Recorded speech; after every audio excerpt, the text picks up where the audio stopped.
dive right into 3D Studio Max and see how all this adds up and works in 3D Studio Max.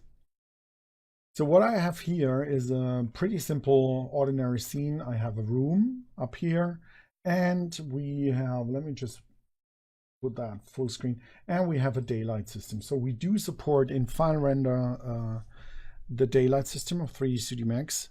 That is in contrast to the other integrated renderer that Autodesk is right now shipping. They do not support the daylight system. They only support other methods of simulating skylight. finalRender has no issues at all. You can use the tools you're used to. You know them, just use them and they will work. We do support the full daylight system in 3D Studio Max. So you could also choose all the lights, the sun models you want. However, for finalRender, we suggest to use the finalRender Sun, because that includes our skylight as well, and you can adjust it and tweak it really into detail. And you can set up as well time of day, and all this you know from the Daylight Studio. So it's always good. finalRender supports your 3D Studio Max workflow as you know it. So there's no complicated learning of new things or adjusting new settings, creating new objects. That all works just fine. Okay, for our session about the how to create a VR panoramic rendering that is to be used in Facebook, I will going to show you how this is done. The first thing I'm going to do is just to give us an overview of the scene. I will turn this viewport into an active shade viewport. So what we have now here is an active shade viewport rendering inside of 3D Studio Max. So what we could do now, let me just zoom into our room from the top view. I'll just want to work now with the cameras right now. We're not going to go into rendering or any other specific stuff. So what you can do in finalRender is you can move around things and it will instantly update your rendering. So even if we were just to move our camera position, you will see it will update instantly. Also the target, camera target, we can move it around, look out the window if we wanted to. Just grab that, then we can look out the window and you can see we can update all the views, and we can even animate this and have a fly through through our room, and it will always update in real time.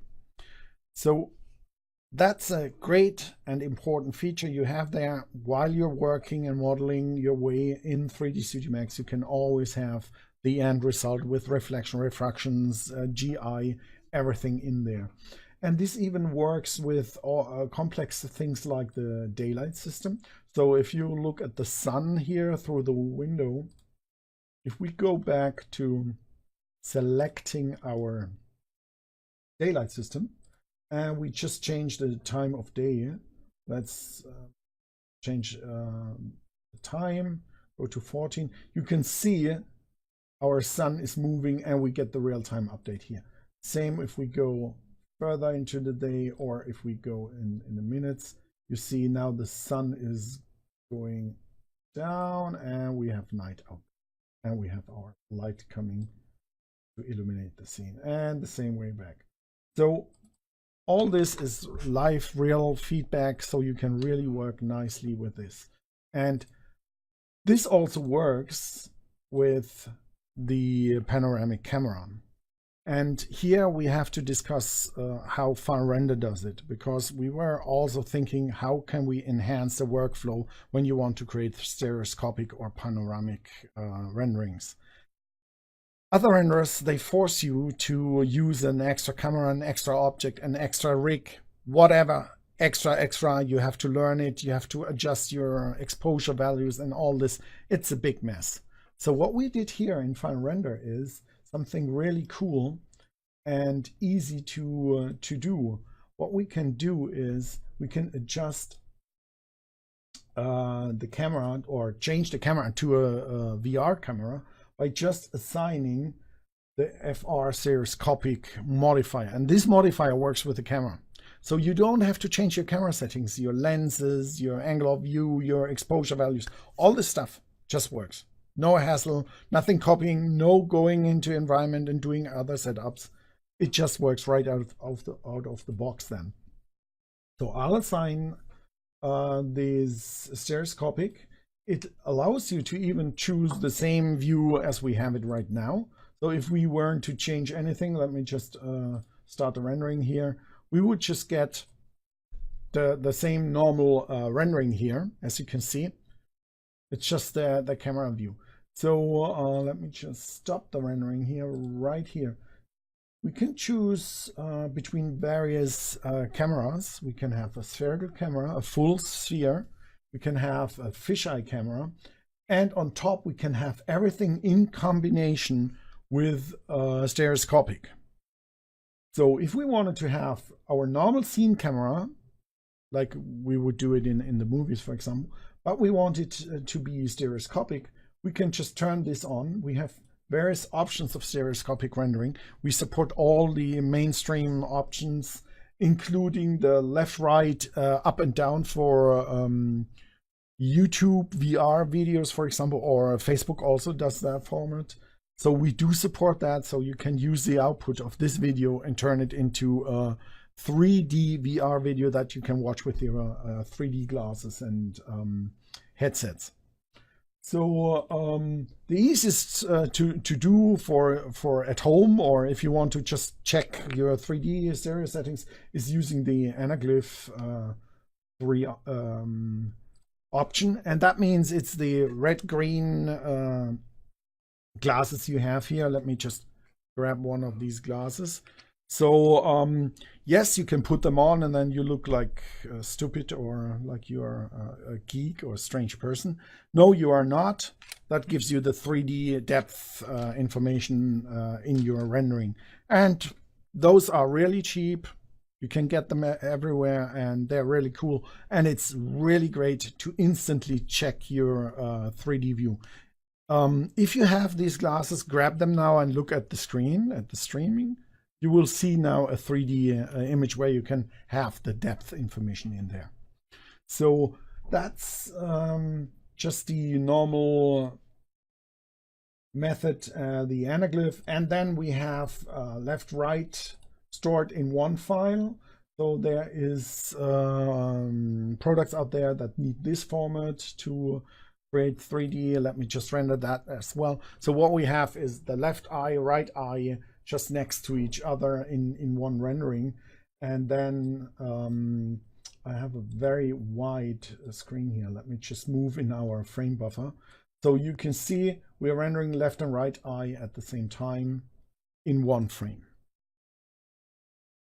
So everything is there. And the great thing, as I'm already mentioned, and I'm repeating it because it makes a huge difference, you don't have to change your camera. Just add this modifier and your camera is turned into a 3D VR rig where you have full control of the zero parallax and the methods of how you want to create the stereo effect.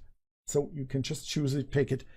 It's so easy. There's nothing you need to learn. It's really as easy as just assign this modifier. So we can have it stereo as well, our panoramic, when we go to our spherical camera. And you might even think, how about if I want to adjust something in real time? Yes, this is still possible. I'll go back to the active shade in the max viewport. And there you can see we have our spherical panoramic camera. And we can now move inside our room in real time. Let me just go back to the cameras and let's adjust our camera view. So as I said, we want to output this in Facebook. Just post it as a Facebook 3D image, panoramic image where we can turn around and all this. So for that, I'm going to place the camera probably in the center. It's always good if you want to do a look around thing to place your camera in the center. And also our initial view should be a nice one. I want to see the table here, but we can see I'm totally off and it's not really aligned. So I'm just going to use the align tool and we will align the camera so that we have a straight view and I'm just going in the center of the height as well. So something like that. So now we adjusted the camera. We have a straight view. It's not tilted or anything off. And then if I like this view, I would just go and render it in high resolution. The higher the better. The important thing is for Facebook posts to have a automatic 3D panoramic effect. You need to have the aspect ratio of 1:2, so make it 4000 wide and 2000 down, or 1500 down. Just make sure it has this wider than high aspect ratio. So we can let this render, and I already did a rendering. Let me just grab that and bring up my live Facebook stream here. And let me now grab the rendering. And what I'm going to do is I will just create a post where we say, okay, I want to add a photo here. And I'll just drag and drop the image here.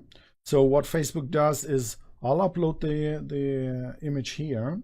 Then you can comment anything however you want it. You already see it detected it as 3D. So the only thing you need to do is from our frame buffer, you save it as a JPEG file.